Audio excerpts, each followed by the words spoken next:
Only two genders, male and female. Good luck. Who assaulted police officers. NBC News White House correspondent Von Hilliard is live for us right now in Washington, D.C. Von, you were there covering the inauguration. We're already seeing January 6th defendants being released from prison. And just to remind our viewers, these are people who had any connection with January 6th, whether or not they pled guilty, their cases continued. What happens to all of these ongoing trials and cases?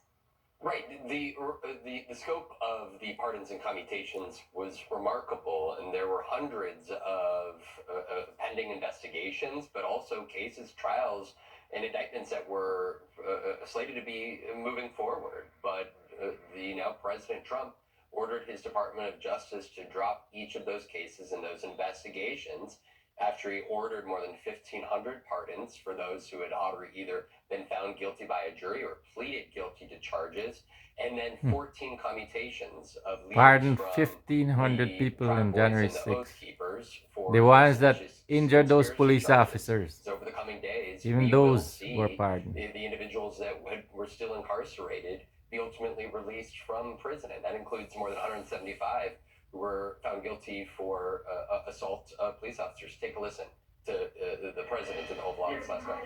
For the people who assaulted law enforcement officers that day. Well, I will say this, they've been in jail for a long time already. So they've already been in jail for a long time. These people have been destroyed. What they've done to these people is outrageous. This was a promise that candidate Trump made, and ultimately on day one, just hours after taking office, fulfilled in releasing the January 6th defendants who were incarcerated. You know, Von, President Trump also declaring a national border emergency to crack down on illegal immigration. What does that declaration allow him to do now, and have we seen any actions as a result of it?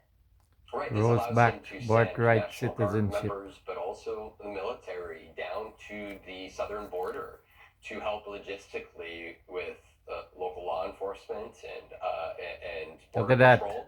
It is not clear the scale to which the president seeks to use the military. He declared that. back in Women and 2019 children, a national emergency at the southern men, border the whole as a family. means of shifting federal funding from the Department of Defense to go towards border wall construction. That got held up in the courts.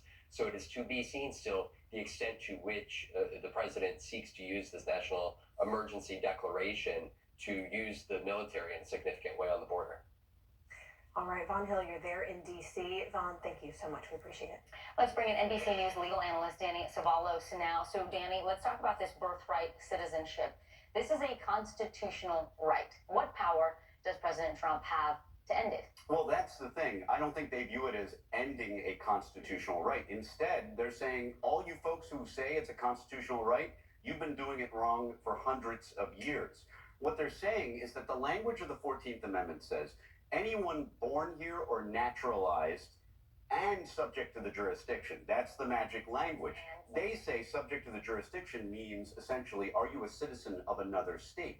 It's why they say that an ambassador who comes here and gives birth unexpectedly on American soil, that child is not a U.S. citizen. It's Wow. the same logic for people who are not here lawfully. That's the theory behind it. And if that ambassador gives birth to a child, will male and female be the only options for the birth certificate? Because the president has also said that they're only going to federally recognize two genders. Are there going to be battles to this? Are there Only going to be male and female. lawsuits that we see forthcoming? The short answer is all of these are going to be challenged in court, I expect. The first one, the citizenship one, I understand has already been challenged in court. Yeah, So well, it's you can't happening win. The court right wouldn't win. away. The gender and sex executive order